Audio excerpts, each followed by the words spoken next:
Guys, അപ്പോൾ ഇന്ന് കാലത്ത് തന്നെ കാർ എടുത്ത് ഇറങ്ങിയിട്ടുണ്ട് കേട്ടോ. അപ്പോൾ രാവിലെ അമ്മേനെ കടയിൽ നമ്മൾ കാറിൽ കൊണ്ടാക്കാമെന്ന് പറഞ്ഞിരിക്കുക. അപ്പോൾ എന്തായാലും നമ്മൾ കാർ എടുത്ത് ഇതാ ഇറങ്ങിയിട്ടുണ്ട് കേട്ടോ. അപ്പോൾ നമ്മൾ എക്സോസ്റ്റ് സെറ്റ് ചെയ്തിട്ടുണ്ട്.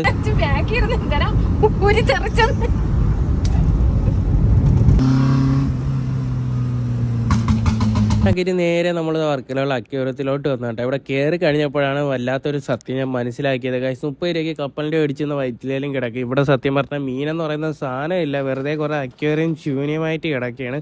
അപ്പോൾ ഇതാണ് ഇവിടുത്തെ അവസ്ഥയെന്ന് പറയുന്നത്. എന്തുകൊണ്ടാണ് ഇങ്ങനെ കിടക്കുന്നതെന്ന് ചോദിച്ചാൽ അറിയത്തില്ല.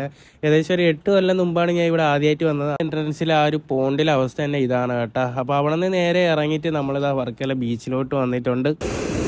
മീനെ കണ്ട ക്ഷീണം മാറ്റാനായിട്ട് ഉച്ചയ്ക്ക് ഒരു കരിക്ക് കുടിക്കാമെന്ന് പറഞ്ഞ് ഇറങ്ങിയത്. അങ്ങനെ കരിക്കൊക്കെ കുടിച്ച് കഴിഞ്ഞപ്പോൾ ഇത് ഐസ്ക്രീമും മേടിച്ചിട്ടുണ്ട് കേട്ടോ. അങ്ങനെ ഐസ്ക്രീം കഴിച്ച് നേരെ ഇതാ നമ്മൾ ബീച്ചിലോട്ട് പോവുകയാണ്. അങ്ങനെ ബ്ലാക്ക് ബീച്ചിലെ കാഴ്ചകളൊക്കെ കണ്ട് നേരെ നമ്മൾ കാർ എടുത്ത് കാപ്പിലോട്ട് വന്നു കേട്ടോ. വണ്ടിയുടെ കുറച്ച് വീഡിയോസും കാര്യങ്ങളൊക്കെ എടുക്കാനായിട്ട്, അതുപോലെ ഇവിടെ ഇരിക്കാനായിട്ട് നൈസ് വൈബാണ് കേട്ടോ. അപ്പോൾ നമ്മൾ കാർ എടുത്ത് നൈസിനപ്പുറത്തോണ്ട് പാർക്ക് ചെയ്തിട്ട് നമ്മൾ ഇപ്പുറ സൈഡിൽ വന്നതാ കാറ്റ കൊണ്ട് കായലിൻ്റെ സൈഡിൽ ഇങ്ങനെ ഇരിക്കും. ഇവിടെ കുറേ നേരം ഇരുന്നിട്ട് നേരെ നമ്മൾ വണ്ടി എടുത്ത് വീട്ടിലോട്ട് വിട്ടു കേട്ടോ. അപ്പോൾ ഇന്നത്തേക്ക് ഇത്ര ഉള്ളൂ. Serious excused guys.